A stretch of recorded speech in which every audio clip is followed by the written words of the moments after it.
പ്രിയമുള്ളവരെ, മറ്റം നിത്യ സഹായ മാതാവിൻ്റെ തീർത്ഥകേന്ദ്രത്തിലെ 3-ാം ശനി ആചരണം 21/2/2026 ശനിയാഴ്ച, കനകക്കുന്നിലെ 3-ാം ശനി. ഇന്നത്തെ നിയോഗം ഗർഭസ്ഥ ശിശുക്കൾ, ബാലികാ ബാലന്മാർ, കൗമാരക്കാർ, സ്കൂൾ വിദ്യാർത്ഥികൾ എന്നിവർക്ക് വേണ്ടി പ്രത്യേകം പ്രാർത്ഥിക്കുന്നു. ജപമാല, സ്തുതി ആരാധന, വചനപ്രഘോഷണം, വിശുദ്ധ കുർബാന, നേർച്ച ഭക്ഷണം, അനുഭവ സാക്ഷ്യം, കൗൺസിലിംഗ്. ഇന്നത്തെ ശുശ്രൂഷകൾ നയിക്കുന്നത് ജീസസ് യൂത്ത് അംഗങ്ങൾ. ഏവരെയും മറ്റം നിത്യസഹായ മാതാവിൻ്റെ തീർത്ഥകേന്ദ്രത്തിലേക്ക് സ്വാഗതം ചെയ്യുന്നു. ചെറിയൊരു പരിചയമുണ്ട്. അപ്പോൾ അതുകൊണ്ടാണ് പോയത്. ഞങ്ങൾ താമസിച്ച് ഗവൺമെൻറ് മലങ്കരട്ട് ഗവൺമെൻറ്റായിരുന്നു. അപ്പോൾ സിസ്റ്ററിനെ കുറിച്ചുള്ള നമ്മൾ തൃശ്ശൂരാന്ന് പറയുമ്പോൾ നമ്മളെ ഭാഷയ്ക്ക് വളരെ ഫാസ്റ്റായി. അപ്പോൾ അവർക്ക് മറ്റുള്ളവർ മനസ്സിലാവില്ല. അവിടെ എല്ലാ ജില്ലക്കാരും. അപ്പോൾ ഞാൻ പദങ്ങൾ പ്രാർത്ഥിക്കാൻ ചെയ്യണം. അപ്പോൾ പദം അത് വേണ്ട, തൃശ്ശൂരാർ മനസ്സിലാവില്ല, ആർക്കും മനസ്സിലാവില്ല, അത് വേണ്ടാന്ന് പറഞ്ഞു. പിന്നെ ക്രമേണ അതിൻ്റെ എല്ലാ ഉത്തരവാദിത്തങ്ങളും ഞങ്ങളുടെ കയ്യിൽ വന്നു. നമ്മൾ നഗരസഭയുടെ അത് കഴിഞ്ഞ് കാറ്റുംപള്ളിയിൽ അവിടെ ആരാധന ഉണ്ടായിരുന്നു. അവിടെ ആരാധനയ്ക്ക് അങ്ങനെ പോയി. പിന്നെ നമ്മുടെ ഇപ്പോൾ രാഷ്ട്രമുണ്ട്. അവിടെ നമ്മുടെ ശിവമക്കാർക്ക് പോകാനും അതെന്താ പറയുക, നമ്മുടെ എല്ലാ സപ്പോർട്ടുകളിലും എല്ലാ രീതികളിൽപ്പെട്ട എല്ലാ മേഖലകളിലും കടന്നുവരേണ്ട കർത്താവ് കാലഘട്ടത്തെ അനുവദിക്കുകയും അപ്പോൾ ഞങ്ങളുടെ മകളിലൂടെ ഞങ്ങൾക്ക് നേരിടേണ്ടി വന്ന ദൈവാനുഭവം എന്നേക്കാൾ കൂടുതലായിട്ട് ആ മകളുടെ കൂടെ ആയിട്ടുണ്ട്. ആസ്പത്രികളിൽ മൈസൂരിലൊക്കെ ആയിരുന്നത് എൻ്റെ ജീവിത പങ്കാളിയാണ്. ഞങ്ങളുടെ സമയങ്ങളിൽ പുറമേ പറഞ്ഞ മാതിരി ആരാധനയ്ക്ക് ഇരിക്കും. അങ്ങനെ പരമാവധി എന്നെ മാറ്റിയിരിക്കുകയും ചെയ്യും. എൻ്റെ നമുക്ക് ആണുങ്ങൾക്കുള്ള പ്രവേശനമില്ല. അപ്പോൾ ആ ഒരു ജീവിതാനുഭവങ്ങൾ എൻ്റെ ജീവിത പങ്കാളികളോട് സംബന്ധിക്കുന്നതായിരുന്നു.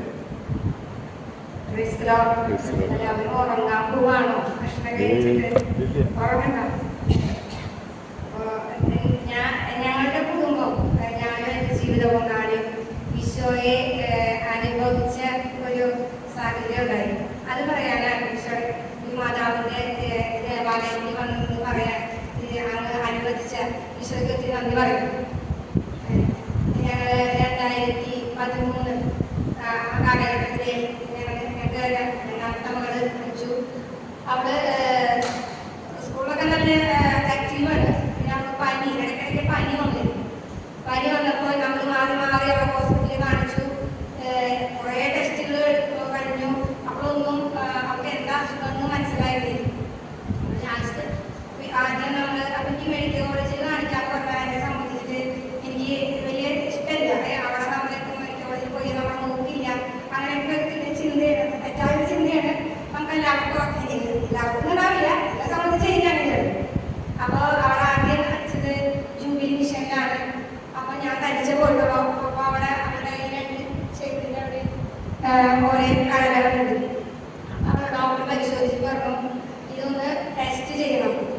അപ്പോൾ അവർ ബില്ല് അടയ്ക്കാൻ വേണ്ടി ഓപ്പറേഷൻ ബില്ല് അടയ്ക്കാൻ വേണ്ടി തന്നപ്പോൾ ഞാൻ പറഞ്ഞു എൻ്റെ കൂടെ ആരുമില്ല, പിന്നെ അവർക്കിത് കീറി അല്ലെങ്കിൽ ഒന്നും ചെയ്യേണ്ട ആവശ്യമില്ല, എൻ്റെ ഇതിൽ അത്ര വലിയ അസുഖങ്ങളൊന്നും ഇല്ല എന്ന് ഞാൻ അവരോട് പറഞ്ഞു. ഞാൻ എന്നാൽ വന്ന് ബില്ല് അടയ്ക്കാതെ തിരിച്ചു പോകുന്നു, വേണ്ട കാര്യം ചെയ്യണം, ഞാൻ അടിച്ചു പോകുമ്പോൾ തിരിച്ചു പോകുന്നു. അവിടെ വന്ന് വീണ്ടും പനി മാറുന്നില്ല. പിന്നെ ഇവിടെ ജില്ലാ ആശുപത്രിയിൽ കാണിച്ചു. അപ്പോൾ അവർ മെഡിക്കൽ കോളേജിലൊക്കെ. അത് കഴിഞ്ഞ് വീണ്ടും അവിടെ നോക്കിയുള്ള പ്രൊഫസർ ഡോക്ടർ ജോണി വിൻസെന്റ് സാറിന് ചുങ്കത്തിൻ്റെ അവിടെ തൃശ്ശൂർ അവിടെ വീട്ടിൽ കൊണ്ടുപോയി കാണിച്ചു. അപ്പോൾ ആ ഡോക്ടറും പരിശോധിച്ചു, ടെസ്റ്റുകൾ കോവിഡ് എഴുതി. ആ റിസൾട്ട് മേടിക്കാൻ വേണ്ടിയിട്ട് എന്നോട് വരണ്ടെന്ന് പറഞ്ഞു. മോള് വരണ്ട, ഹസ്ബൻഡ് വന്ന് റിസൾട്ട് മേടിച്ചിട്ട് കാണിച്ചാൽ വരുന്നു. അങ്ങനെ അവിടെ നിന്നും റിസൾട്ട് വാങ്ങിച്ച് കൊണ്ടുപോയി ഡോക്ടറെ കാണിച്ചപ്പോൾ ആ ഡോക്ടറും വീണ്ടും മെഡിക്കൽ കോളേജിലേക്ക് എഴുതി. ഇപ്പം ഞങ്ങൾക്ക് അപ്പോൾ ഒരു ഇനി മെഡിക്കൽ കോളേജിൽ പോകണം. അപ്പോൾ എനിക്ക് തോന്നിയിരുന്നു വീണ്ടും ഇവിടെ ചൂണ്ടലിരിക്കുന്ന ജോസ് ഡോക്ടറെ കാണിച്ചു. പിന്നെ വേറൊരു ഡോക്ടറെ കാണിച്ചു. അപ്പോൾ അവരൊക്കെ മെഡിക്കൽ കോളേജിൽ എഴുതുമ്പോൾ ഞാൻ പിന്നെ എന്തിനാ എല്ലാവരും മെഡിക്കൽ കോളേജിലേക്ക് എഴുതുന്നത്. അപ്പോൾ ഇവരുടെ സ്കൂളിലെ ടീച്ചർമാരെ വിളിച്ചു തുടങ്ങി അവരുടെ റിസൾട്ടുകളൊന്ന് കാണിക്കും, ഞങ്ങളുടെ ഫ്രണ്ട് ഒന്ന് കാണിക്കും, ടീച്ചർക്ക് കുറച്ച് പേര് അറിയാമെന്ന് പറഞ്ഞു. അപ്പോൾ ആ ടീച്ചർ പറഞ്ഞു അവിടെ അമൃതയ്ക്ക് കൊടുക്കുക. അപ്പോൾ ഞാൻ ടീച്ചറോട് ചോദിച്ചു, ഇത്ര വലിയ അസുഖം ഒരു പനിയെ സംബന്ധിച്ചിട്ട് ഇവർക്ക് ഉണ്ടോ എന്നാണ് ഞാൻ ചോദിച്ചത്. അങ്ങനെ വീണ്ടും ഞങ്ങൾ എന്തായാലും വേണ്ടി ഞാൻ മെഡിക്കൽ കോളേജിൽ കാണിക്കാം എന്ന് പോയി. അവിടെ ചെന്നു. പരിശുദ്ധ അമ്മ നമ്മുടെ ഇവിടെ വന്നിരിക്കുമ്പോൾ എനിക്കൊരു സന്തോഷമാണ്. നമ്മളെ കൈവടിയില്ല. ഏത് സാഹചര്യത്തിലും പരിശുദ്ധ അമ്മ നമ്മളോട് കൂടെ ഉണ്ടായിരിക്കും. നമുക്ക് മാനസം യാത്ര ചെയ്യും. അപ്പൊ എനിക്ക് മെഡിക്കൽ കോളേജിൽ പോയിട്ട് പരിചയം. അപ്പൊ അവിടെ ഒരു ചേച്ചി, ഞാനെപ്പോഴും വിശ്വസിക്കുന്നു അത് മാതാവായിരിക്കും. ഒരു ചേച്ചി എന്നോട് പറഞ്ഞു, മോളെ നീ ആ ഡോക്ടറെ കാണിച്ചാൽ മതി. അപ്പൊ അത് ചെറുപ്പം ഡോക്ടറാണ്. അപ്പൊ ഞാൻ ഇങ്ങനെ എന്റെ മനസ്സിൽ ഇങ്ങനെ പറയാണ്, ഈ ചെറിയ ഡോക്ടറെ കാണിച്ചിട്ട് എന്ത് മനസ്സിലാവാനാണ്, ഇതിനൊക്കെ പഠിക്കണം, അതായിരിക്കും പ്രായമുള്ള ഡോക്ടർമാരെ കാണിച്ചിട്ടൊരു കാര്യമാണ്. അങ്ങനെ എന്റെ മനസ്സോടെ ഞാൻ ആ ഡോക്ടറെ കാണിക്കാനായിട്ട് ആ കുട്ടിക്കാണ് കാണുന്നു. അവിടെ ചെന്ന ഡോക്ടറെ കാണിച്ച് ഡോക്ടർ നന്നായി പരിശോധിച്ചു. കുറെ ടെസ്റ്റുകളൊക്കെ എഴുതി. ഒരു 10 ടെസ്റ്റ് എനിക്ക് അപ്പം തന്നെ എടുത്തത്. ഞാൻ മെഡിക്കൽ കോളേജിൽ നമുക്ക് ബ്ലഡ് കൊടുക്കാൻ എന്തായാലും ഒരു നീണ്ട വരിയുണ്ടാവും. അന്നൊന്നുമില്ല. അപ്പൊ ഞാൻ ചെറിയ ഇതുപോലെ വരിയുടെ ബാക്കിൽ നിന്നു. അത് കഴിഞ്ഞ് കുറച്ച് കഴിഞ്ഞപ്പോൾ ഒരു ലേഡി ഡോക്ടർ ചോദിച്ചു, ബ്ലഡ് കൊടുത്തോ എന്ന് ചോദിച്ചു. അപ്പൊ ഞാൻ പറഞ്ഞു ബ്ലഡ് കൊടുത്തിട്ടില്ല, കഴിക്കാൻ വേണ്ടി നിൽക്കാണെന്ന് പറഞ്ഞു. അപ്പൊ ആ ഡോക്ടർ വന്നെന്റെ എല്ലാ ലിസ്റ്റും കൂടെ എഴുതി എമർജൻസിന്ന് എഴുതി. അപ്പോൾ എനിക്ക് മനസ്സിലായി ഞാൻ എമർജൻസിന്ന് എഴുതി പോയത്. ഇനി വരി നിൽക്കണ്ട, വേഗം മേടിച്ച് ബ്ലഡ് കൊടുത്തു പറഞ്ഞു. അപ്പൊ കുറച്ച് ദിവസം കഴിഞ്ഞിട്ടുള്ള ടെസ്റ്റുകളുണ്ട്, 1.5 മണിക്കൂർ കഴിഞ്ഞിട്ടുള്ള ടെസ്റ്റുകളുണ്ട്. അപ്പൊ ഒരു 3-4 ടെസ്റ്റുകൾ, ഒരു 1.5 മണിക്കൂർ 2 മണിക്കൂർ വെച്ചിട്ടുള്ള ടെസ്റ്റുകൾ അതിന്റെ റിസൾട്ടുകൾ വന്നു. അപ്പൊ എന്നോട് ചോദിച്ചു, ഹസ്ബൻഡ് വന്നിട്ടുണ്ടോ ചോദിച്ചു. അപ്പൊ ഹസ്ബൻഡ് വന്നിട്ടില്ല എന്ന് പറഞ്ഞു. അപ്പോൾ നാട്ടിലില്ലേ ചോദിച്ചു, പോവാന്ന് പറഞ്ഞു. അപ്പൊ ഹസ്ബൻഡിന്റെ വേറെ തന്നെ വിളിക്ക് എന്ന് പറഞ്ഞു. അപ്പൊ വിളിച്ചു, ആള് വന്നു. എന്റെ അമ്മയും ചേട്ടൻ്റെ അമ്മയും 2 അമ്മമാരാണ് എന്റെ കൂടെ ഉണ്ടായിരുന്നത്. എന്റെ ഡോക്ടർ മുന്നിലേക്ക് ഞാൻ വിളിച്ചു. അപ്പൊ ഞാനും പ്രതീക്ഷിക്കുന്നു എന്താണാവോ എന്ന് ഞാനും കരുതി. അങ്ങനെ ഡോക്ടർ ഞങ്ങളോട് റിസൾട്ട് പറയാണ് അവർക്ക് ബ്ലഡ് ക്യാൻസർ ആണ്. ആ സമയങ്ങളിൽ ഞാൻ ഈശോയോട് പറഞ്ഞു, ഈശോയെ ഇത്ര വല്ലാത്തത്, ഇത്ര വലുത് ഞങ്ങളുടെ ജീവിതത്തിലേക്ക് ഇങ്ങനെ അനുവദിച്ചോ. അപ്പൊ എന്നോട് ഹസ്ബൻഡ് എന്നോട് പറഞ്ഞു, നീ കരയരുത്. അപ്പൊ ഒരു അമ്മേനെ സംബന്ധിച്ച് നോക്കുമ്പോ ഒരു അമ്മ ഒരു കൊച്ചിന്റെ ഈ അസുഖം കേട്ട് കഴിഞ്ഞാൽ ആരുടെയും കണ്ണ് നിറഞ്ഞു പോകും, കരയാതിരിക്കാൻ പറ്റില്ല. അപ്പൊ ഞാൻ അപ്പോൾ ഡോക്ടർക്ക് ഞങ്ങളോട് പറയാനും ഭയങ്കര വിഷമത്തോടു കൂടിയാണ് ഡോക്ടർ ഞങ്ങളോട് പറഞ്ഞത്. അപ്പൊ ഡോക്ടർ ഇങ്ങനെ പറഞ്ഞു, 2013 മാർച്ച് 8-ാം തീയതി ഡോക്ടർ പറഞ്ഞു, ഇനി നിങ്ങളുടെ മകള് അവർ കൂടി 3 ദിവസമാണ് ജീവിച്ചിരിക്കുള്ളത്. അപ്പൊ നിങ്ങളിപ്പോ തന്നെ ആശുപത്രിയിൽ കൊണ്ടുപോകണം. അതൊരു ശനിയാഴ്ച ചെയ്തുകൊണ്ട് അപ്പൊ ഇപ്പൊ തന്നെ ഇവിടെ ആംബുലൻസ് വിളിച്ച് കൊണ്ടുപോകോ എന്ന് പറഞ്ഞു. ഞങ്ങളൊന്നും ഒരുങ്ങിയിട്ടൊന്നുമില്ല. അപ്പൊ എന്തായാലും വീട്ടിൽ വന്ന് വേണം പോവുകയാണെങ്കിൽ ഞങ്ങൾ വീട്ടിൽ വന്നു. ഞാൻ വരുമ്പോ ഞങ്ങളുടെ വീട് നിറയെ ആൾക്കാർ, ഞങ്ങളുടെ ബന്ധുക്കളും ഒത്തിരി ആൾക്കാർ. പിന്നെ അവരുടെ മുമ്പില് ബ്ലഡ് ക്യാൻസർ നമ്മൾ ബ്ലഡിലുള്ള വേരിയേഷൻ നമ്മൾ അറിയില്ല. അപ്പൊ അവർക്ക് ഭയങ്കര വ്യത്യാസമായിരിക്കും, കൂടുതലോ കുറയാനൊന്നും നമുക്ക് അറിയില്ല. നമ്മളുടെ മുഖത്ത് നോക്കി നമ്മൾ കരയാണ്, നമ്മുടെ വിഷമം എന്താണെന്ന് അറിഞ്ഞു കഴിഞ്ഞാൽ ബ്ലഡിന്റെ അളവ് വ്യത്യാസമാവും. എല്ലാ സംഭവങ്ങളും കുറയും, WBC എല്ലാ സാധനവും കുറയും. അപ്പൊ എന്നോട് ഡോക്ടർ പറഞ്ഞിട്ടാണ് അവരുടെ മുന്നിൽ വിഷമത്തിന്റെ ഒരു കാര്യം കാണിക്കരുത്. നമുക്ക് വിഷമങ്ങളും സങ്കടങ്ങളൊക്കെ വരുമ്പോൾ നമുക്കൊന്ന് കരയാൻ പറ്റാന്ന് വെച്ചാൽ ഏറ്റവും വലിയ കാര്യം. കരയാനും കൂടി പറ്റാത്തൊരവസ്ഥ വന്നു കഴിഞ്ഞാൽ അത് ഒരു മനുഷ്യനെ സംബന്ധിച്ച്, ഒരു വ്യക്തിയെ, പ്രത്യേകിച്ച് ഒരു അമ്മേനെ സംബന്ധിച്ചിട്ട് അത് ഭയങ്കര വേദനാജനകമായ കാര്യം. എന്റെ മോള് വന്നിട്ട് അമ്മയ്ക്ക് എന്തെങ്കിലും വിഷമമുണ്ട്, അമ്മയ്ക്ക് വിഷമമൊന്നുമില്ല, നമുക്ക് വേറെ ഒരു ആശുപത്രിയിൽ പോകണം, നമ്മൾ രാത്രി നമ്മൾ അവിടെ പോകും എന്ന് പറഞ്ഞു. അവിടെ ചെന്ന് കഴിഞ്ഞാൽ ഞങ്ങൾ അങ്ങനെ ട്രെയിനിന് പോയി, ആംബുലൻസിലൊന്നും പോയില്ല, ട്രെയിനിൽ പോയി. അവിടെ ചെന്ന് ഞങ്ങള് അവിടെ ഞായറാഴ്ച പുലർച്ചെത്തി. അപ്പോ ഞായറാഴ്ച OP ഇല്ല, തിങ്കളാഴ്ച ഇനി OP ഉള്ളു. അപ്പോ അവൾ ആകെ കൂടി 3 ദിവസമാണ് ജീവിച്ചിരിക്കുന്നത്. 3-ാമത്തെ ദിവസമാണ് തിങ്കളാഴ്ച. അപ്പോൾ ഞങ്ങൾ ഒട്ടിയിൽ കാണിക്കാൻ വേണ്ടി 7:30 ആയപ്പോൾ വന്നു. ഞങ്ങളുടെ റൂമില്ല. ഞങ്ങളവിടെ നമ്മൾ പരിശുദ്ധ അമ്മ ഉണ്ണീശ്വരനെ ചോദിക്കാൻ വേണ്ടിയിട്ട് ഒരു നാട്ടിൻ അവസരത്തിൽ ആൾ കൂടിയിട്ട് സ്ഥലം കിട്ടാതെ പോയൊരു സംഭവം. അതിൻ്റെ മനസ്സിലല്ലാതെ എല്ലാവർക്കും ചിന്തയായിരുന്നു.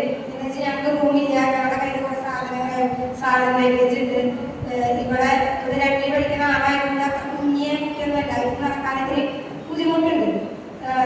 ഞങ്ങൾ ചെന്ന ഒരു ഗവൺമെൻറ്റാണ്, SH ഗവൺമെൻറ്റാണ്. അവിടെ നമുക്കൊരു ദിവസം താമസിക്കണമെങ്കിൽ 250 രൂപ അവിടെ റെന്റ് ഉണ്ട്. പിന്നെ ഭക്ഷണം പുറത്തുനിന്ന് മേടിച്ചു കൊടുക്കാൻ പറ്റും. അപ്പം നമുക്കത് വെച്ച് കഴിക്കണം. അതിനുള്ള സൗകര്യമൊന്നുമില്ല.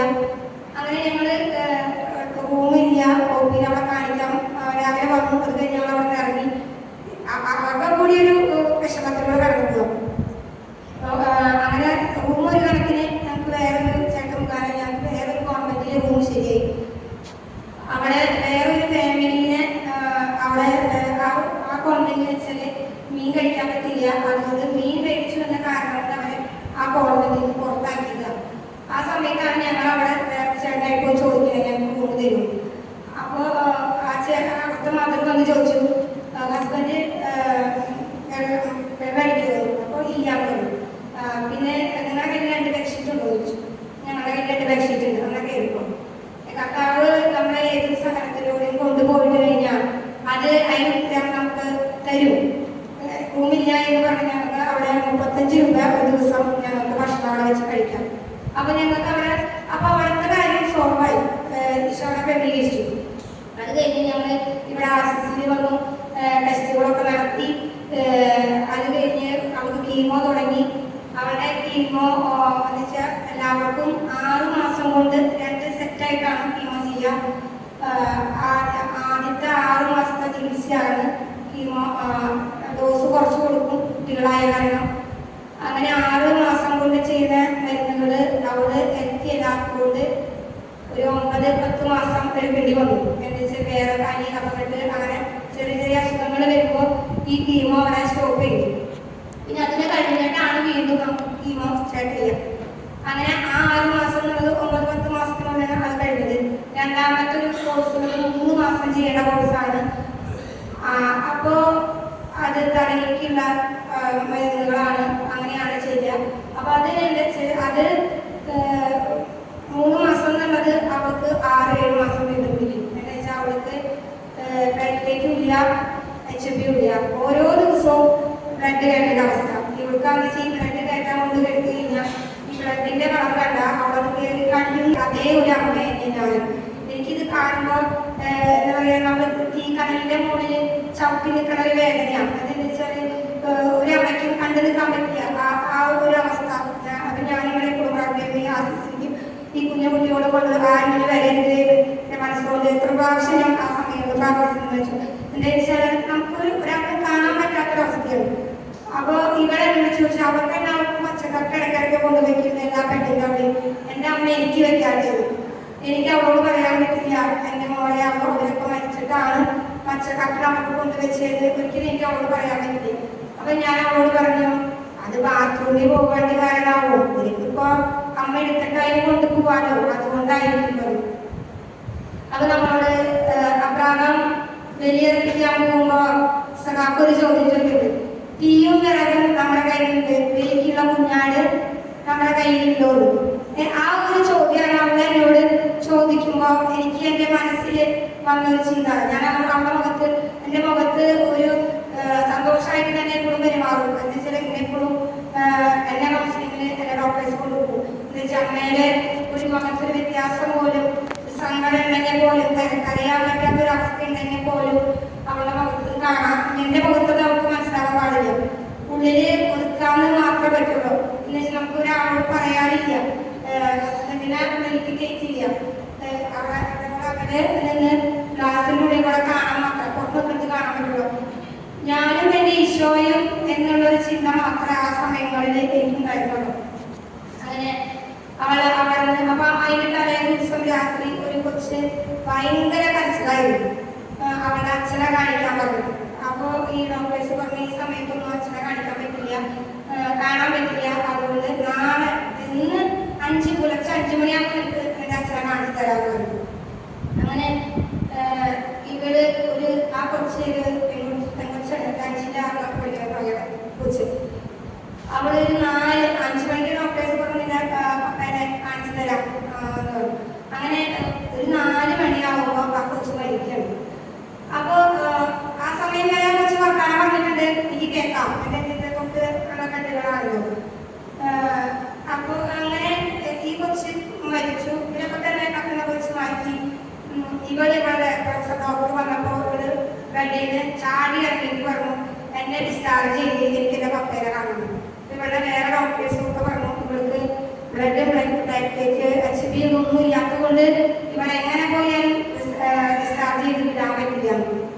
അപ്പോൾ പ്രൊഫസർ ഡോക്ടർ പറഞ്ഞു ഇവളുടെ അച്ഛനെ അല്ലെങ്കിൽ പപ്പേനെ കാണട്ടെ എന്ന് പറഞ്ഞു.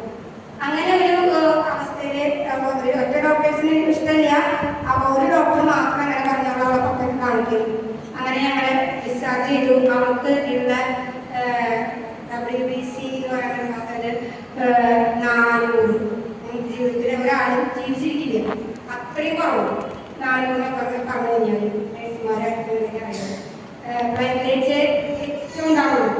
അപ്പോൾ ഇവർക്കറിയാം ഇനി അവൾ തിരിച്ച് ഹോസ്പിറ്റലിലേക്ക് ഇനി വരില്ല. അപ്പോൾ അങ്ങനെ ഒരു അവസാനത്തെ ആഗ്രഹമല്ലേ പപ്പയെ കാണട്ടെ. അങ്ങനെ ഞങ്ങളെ ഹോസ്പിറ്റലിൽ നിന്ന് ഡിസ്ചാർജ് ചെയ്തു, പുറത്തേക്ക് വന്നു. ഞാൻ എന്നോട് പറഞ്ഞു 2 നേരം വന്ന് ടെസ്റ്റ് ചെയ്യണം, എന്താണെന്ന് വെച്ചാൽ ഇത്രയും കുറവല്ലേ, അതുകൊണ്ടാണ് ഞങ്ങൾക്ക് 1 നേരം ബ്ലഡിൻ്റെ വേരിയേഷൻ അറിയണം എന്ന് പറഞ്ഞു. അങ്ങനെ ഞങ്ങൾ ആന്ന് പറഞ്ഞു 2 നേരം വന്ന് ബ്ലഡ് കൊടുത്തു. പതുക്കെ അവളെ റിക്കവറിയായി വന്നു തുടങ്ങി. അങ്ങനെ അവളെ അത് മാറി. പിന്നെ അവളെ കീമോ വീണ്ടും സ്റ്റാർട്ട് ചെയ്ത് തുടങ്ങി. അവളെ കർത്താവ് അവളെ കൈപിടിച്ച് നടത്തി. അങ്ങനെ ഞങ്ങളുടെ 2 വർഷത്തെ ട്രീറ്റ്മെന്റ് കഴിഞ്ഞു. ഞങ്ങൾക്ക് നാട്ടിലേക്ക് പോരാമെന്ന് പറഞ്ഞ സമയത്ത് ഞങ്ങൾ വീണ്ടും ടെസ്റ്റുകളൊക്കെ ഒന്നുകൂടി ചെയ്യണം. എല്ലാ ടെസ്റ്റുകളും വീണ്ടും ചെയ്യാൻ വേണ്ടി ഡോക്ടർ എല്ലാ സ്ഥലത്ത് ചെയ്യണ്ട 2-3 മാറ്റി നോക്കി. അപ്പോൾ ആ ടെസ്റ്റും കൂടി ഡോക്ടർ ഇവൾക്ക് എന്തെങ്കിലും എഴുതി തന്നപ്പോൾ ഞാൻ ചോദിച്ചു എന്താ മേഡം ഈ ടെസ്റ്റ് കൂടി ഇവൾക്ക് എഴുതിയേക്കണേന്ന് ചോദിച്ചു. അപ്പോൾ പറഞ്ഞു ഡോക്ടർ സങ്കടത്തോടൊരു കാര്യം പറഞ്ഞു ഇവൾക്ക് 2ാമതും ഈ അസുഖം വന്ന് തിരിച്ചു വന്നിട്ടുണ്ട് ഞങ്ങളുടെ ഇതിൽ, അതുകൊണ്ട് ഈ ടെസ്റ്റും കൂടി എല്ലാവരും കൂടി ഒന്നും കൂടി ചെയ്ത് നോക്കട്ടെ പറഞ്ഞു. ഞാൻ ആ ഡോക്ടറെ പുറത്തേക്ക് ലിസ്റ്റ് തന്നെ പുറത്തേക്ക് ഇറങ്ങി. ആ വരാന്തയിൽ നിന്നിട്ട് ഞാൻ ഈശോയോട് പറഞ്ഞു ഈശോയെ സയൻസിന് ഇവൾക്കൊന്നും ചെയ്യാൻ പറ്റില്ല, എന്ന് വെച്ചാൽ മരുന്ന് കൊടുത്തിട്ട് ഞാൻ അവളെ സൗഖ്യമാക്കാൻ ആർക്കും പറ്റില്ല. ഇനി എൻ്റെ ഈശോയ്ക്ക് മാത്രമാണ് അവളെ സൗഖ്യമാക്കാൻ പറ്റുള്ളൂ. അങ്ങനെ എനിക്ക് വലിയൊരു ആഗ്രഹമായിരുന്നു അവൾക്ക് ദിവ്യകാരുണ്യം സ്വീകരിക്കാൻ. അപ്പം അവൾക്ക് കുർബാന കഴിയാത്ത കാരണം അങ്ങനെ ദിവ്യകാരുണ്യം കുറക്കാൻ പറ്റില്ല. ഞങ്ങൾ താമസിക്കുന്ന കോൺവെന്റ് വന്ന ഓർത്ത മദറിനോട് ഞാൻ പറഞ്ഞു എനിക്ക് മദറെ ഇവൾക്ക് ഈശോയെ കൊടുക്കണം എന്ന് പറഞ്ഞു. അപ്പോൾ മദർ പറഞ്ഞു മോളെ ഈ കൊച്ചിന്റെ കുർബാന സ്വീകരണം കഴിഞ്ഞിട്ടില്ലല്ലോ, എങ്ങനെയാണ് ഈശോയെ കൊടുക്കുക, മോളിൽ നിന്നുള്ള അധികാരമൊക്കെ വേണമെന്ന് പറഞ്ഞു. അങ്ങനെ മദർ പറഞ്ഞു ഞാൻ മോളിൽ നിന്നുള്ള അനുവാദമൊക്കെ ചോദിച്ചു നോക്കട്ടെ, നീ പ്രാർത്ഥിക്കുകയും മാതാപിതാക്കളുടെ വിശ്വാസമാണ് അവർക്ക് സൗഖ്യം നൽകുക, നിങ്ങൾ പ്രാർത്ഥിക്കുന്നു പറഞ്ഞു. അങ്ങനെ ഞങ്ങൾ പ്രാർത്ഥിച്ചു. ചെറിയ കുട്ടികളായ അവർക്ക് അങ്ങനെ അതിൻ്റെ യോഗത്തിൻ്റെ കാര്യങ്ങളൊന്നും നമുക്ക് അറിയില്ല. അങ്ങനെ ഞങ്ങൾ പ്രാർത്ഥിച്ച് അപ്പോൾ ചൊവ്വാഴ്ച ദിവസം അവിടെ മഠത്തിലെ ചാപ്പലിൽ വിശുദ്ധ കുർബാനയുണ്ട്. അപ്പോൾ ഞാൻ പറഞ്ഞു മോളിനൊക്കെ അധികാരം കിട്ടിയിട്ടുണ്ട്, എൻ്റെ മോൾക്ക് കുർബാനയ്ക്ക് കൊടുക്കാം, പക്ഷേ ഒരു കാര്യമുണ്ട്, അച്ഛൻ എല്ലാ ചൊവ്വാഴ്ച വരണതാ, നാളെ അച്ഛൻ വരില്ലേ, കുർബാനയ്ക്ക് പറ്റില്ല പറഞ്ഞിട്ടുണ്ടോ. എനിക്ക് ഒത്തിരി സങ്കടമായി. ഈശോയെ ഞാൻ ഈശോയെ കൊടുക്കാൻ വേണ്ടിയിട്ട് ആഗ്രഹിച്ചിട്ട് എല്ലാവർക്കും സമ്മതം എന്ന് പറഞ്ഞിട്ട് ഇപ്പോഴും എനിക്ക് ഈശോയെ കൊടുക്കാൻ പറ്റില്ല എന്നുള്ള ഒരു വേദനയോട് ഞാൻ ഈശോയെ കൊണ്ട് കരഞ്ഞു. അന്ന് രാത്രി ഞങ്ങൾ കിടന്നു. ഒരു 5 മണിക്കൂർ അച്ഛായപ്പോൾ മദർ എന്നെ വന്ന് വിളിച്ചു, മദറിനെ വിളിച്ചു, ലിജി നിന്റെ പ്രാർത്ഥന ഈശോ കേട്ടു, ഇന്ന് അച്ഛൻ ബലിയർപ്പിക്കാൻ വരാമെന്ന് ഞങ്ങളെ വിളിച്ചു പറഞ്ഞു. അങ്ങനെ ഞങ്ങൾ മദർ പറഞ്ഞതിലൂടെ നീ ഒരു കാര്യം ചെയ്യേ, അവളെ കുളിപ്പിച്ചിട്ട് വേഗം അവളെ കൊണ്ടുപോയാൽ പറയും, കുർബാനയ്ക്ക് കൊണ്ടുപോയാൽ പറയും. ഞങ്ങൾ അവളെ കുളിപ്പിച്ച് ഞാൻ ചേട്ടനും കൂടി ചാപ്പത്തേക്ക് ചെന്നു. മദർ എൻ്റെ മദർ എൻ്റെ ഒപ്പം ഇപ്പുറത്ത് നിന്ന് അവളെ നടുക്കിൽ നിർത്തി എന്നോട് പറഞ്ഞു, ഈശോയെ നീ അവളെ നിന്റെ തിരികെടുക്കാം, അവളിലൂടെ ഒഴുകണമേ, നിന്റെ തിരിശരീരം അവൾക്ക് ഭക്ഷണമായി വലിയ അത്ഭുതം സംഭവിക്കണമേ എന്ന് പ്രാർത്ഥിച്ചു. ഞാനും പ്രാർത്ഥിച്ചു. അവളോട് പറഞ്ഞു, ഈശോയെ നീ എന്നെ സൗഖ്യമാക്കണമെന്ന് പറഞ്ഞു. അവളെ ബ്ലഡ് AB പോസിറ്റീവ്, ചേട്ടൻ്റെ ബ്ലഡാണ്, ഈശോയുടെ ബ്ലഡും AB പോസിറ്റീവ് ആണ്. അപ്പോൾ ഞാനിങ്ങനെ നിന്റെ ബ്ലഡാണല്ലോ അവൾക്ക് കൊടുത്തിരിക്കണേ എന്ന് പറഞ്ഞു. അങ്ങനെ പ്രാർത്ഥിച്ചു, ദിവ്യകാരുണ്യം കൊടുത്തു. ഞങ്ങൾ പിറ്റേ ദിവസം റിസൾട്ട് മേടിക്കാൻ വേണ്ടി പോവുക. റിസൾട്ട് മേടിക്കാൻ വേണ്ടി ചേട്ടൻ റിസൾട്ട് വാങ്ങാൻ വേണ്ടി പോയി. ഞാൻ അവിടെ ആശുപത്രിയിൽ വരാതിരുന്നു. അപ്പോൾ ഇങ്ങനെ ഈ ബുദ്ധിമുട്ടുള്ള ആൾക്കാരൊക്കെ അവസാനം അവർ വിളിക്കുള്ളൂ, ആദ്യം വിളിക്കില്ല. ഞാൻ ആ വരാതിരുന്ന് പ്രാർത്ഥിച്ചു. ഇനി കർത്താവാണ് വിധി പറയേണ്ടത്. ഒരുവിധം പിള്ളേരുടെയൊക്കെ കഴിഞ്ഞു. അവസാനത്തെ ഒരു നേഴ്സിനെ വിട്ടിട്ട് ഡോക്ടർ പറഞ്ഞു, അഞ്ജുവിൻ്റെ അമ്മ ടെൻഷൻ അടിക്കാതെ ഇരിക്കാൻ പറഞ്ഞു. നമുക്കറിയാലോ, നമ്മുടെ ഒരു കൊച്ചിൻ്റെ ഒരു അസുഖം പറഞ്ഞ് രണ്ടാമതും തിരിച്ചു വന്നു എന്ന് പറഞ്ഞ് നമ്മൾ ആ റിസൾട്ട് കാത്തിട്ട് വരാതിരിക്കുന്ന അവസ്ഥ ഒരു അമ്മമാർക്ക് എല്ലാവർക്കും ചിന്തിച്ച് നമുക്കത് കാണാൻ പറ്റും, എന്തായിരിക്കും ഒരു അവസ്ഥ എന്നുള്ളത്. ഞാൻ അവിടെ വരാതിരുന്നു. കുറച്ച് കഴിഞ്ഞപ്പോൾ പിള്ളേർക്കൊക്കെ കൊണ്ടുപോയി കഴിഞ്ഞപ്പോൾ ഞങ്ങളെ വിളിച്ചു കഴിഞ്ഞപ്പോൾ ആ ഡോക്ടർ നമ്മൾക്ക് കയ്യിൽ ഷെയ്ക്കറ്റ് കൊടുത്ത് ഒരു മിഠായി കൊടുത്ത് ചോദിച്ചു, ഈ 3 ദിവസങ്ങളിലുള്ളിൽ എന്താ അഞ്ചോ സംഭവിച്ചതെന്ന് പറഞ്ഞു. അവര് ക്രിസ്ത്യാനികളല്ല, ഒറ്റ ഡോക്ടേഴ്സും നായന്മാര് ഇഷ്ടമുള്ളവരുണ്ട്. അപ്പൊ ഞങ്ങളുടെ ഈശോയെ കൊടുക്കുന്നു പറഞ്ഞു. അപ്പോൾ ഞങ്ങൾ ഒരു ഡോക്ടർ ആയി തന്നെ ആക്സസിന് തീരുമാനം എടുക്കില്ല, എല്ലാ ഡോക്ടേഴ്സും ഒരുമിച്ചാണ് തീരുമാനം എടുക്കുള്ളൂ പുസ്തകത്തിൽ കണ്ടിട്ടുണ്ട്. അതിന്റെ ഡോക്ടർ പറയാണ്, അന്ന് നിന്റെ ഈശോ നിന്നെ സുഖപ്പെടുത്തി. എന്തെന്ന് വെച്ചാൽ നിനക്ക് ഇനി ഒറ്റ മരുന്ന് നീ കഴിക്കാൻ പറ്റില്ല. ഒരു മരുന്ന് പോലും അവള് പിന്നെ കഴിച്ചിട്ടില്ല. അവള് ഇപ്പോ ഈശോയുടെ അവനോട് പറയാണ്, അവളെ 10ാം ക്ലാസ്സൊക്കെ കഴിഞ്ഞ് കഴിഞ്ഞപ്പോൾ അവള് സിസ്റ്ററാവാൻ പോയി CMC സഭയിൽ. ഈശോ തെരഞ്ഞെടുത്ത വ്യക്തികളെ നമ്മൾ എത്ര പോലെ സഹനത്തിലൂടെ കടന്നു പോയി കഴിഞ്ഞാൽ അത് ദൈവമതത്തിനായി പ്രഘോഷിക്കും. കുർബാന ദിവസം 9:16 തിരുവചനം ഇങ്ങനെ പറഞ്ഞു, എന്റെ ശക്തി നിനക്ക് കാണിച്ചു തരുന്നതിനും അങ്ങനെ ലോകം മുഴുവനും എന്റെ നാം പ്രഘോഷിക്കാൻ വേണ്ടിയിട്ടാണ് ഞാൻ നിന്നെ ജീവിക്കാൻ അനുവദിച്ചത്. നമുക്ക് ഒരു നിമിഷം ഒന്ന് പ്രാർത്ഥിക്കാം. സ്നേഹനാഥനായ ഈശോയെ, അങ്ങയുടെ വചനക്കാലം സൗഖ്യകാലമാണ്. അങ്ങയുടെ ദിവ്യകാലം എത്രയോ കുഞ്ഞിലായിരുന്നിട്ട് പോലും ഇത്ര ചെറുതായി ഞങ്ങളുടെ മധ്യത്തിൽ എഴുതി വന്ന ഈശോയെ, എത്രയോ വലിയ അത്ഭുതമാണ് ഏത് രോഗത്തെയും സൗഖ്യമാക്കാൻ കഴിവുള്ള കൊല്ലുതമ്പുരാനെ. അങ്ങയുടെ മുന്നിലാണ് ഞങ്ങൾ ഓരോരുത്തരും ഇരിക്കുന്നത്. പല കാരണം കൊണ്ടും ഈശോയെ എന്ന് ചോദിച്ചപ്പോഴൊക്കെ നമ്മൾ അലസതയായി മടിയായി ഒക്കെ നമ്മൾ അലസഭാവത്തിലിരിക്കുകയാണ്. ഇത്ര വലിയ രഹസ്യമാണ് നമ്മളിലൂടെ ചൊല്ലുന്നത്. അപ്പൊ ഈശോയ്ക്ക് ഒത്തിരി നന്ദി പറയാം. ഞങ്ങളുടെ കൊച്ചനുഗ്രഹ ദൈവാനുഭവം ഞങ്ങളോട് പങ്കുവെച്ച് തന്ന ഈശോയ്ക്ക് ഒത്തിരി നന്ദി പറയുന്നു. ഒന്ന് കൈകൾ ഉയർത്തി ഒരു നേരം കണക്ക് പറയുമ്പോൾ ഞങ്ങളുടെ മകൾക്ക് വേണ്ടി ഒന്ന് പ്രാർത്ഥിക്കാം.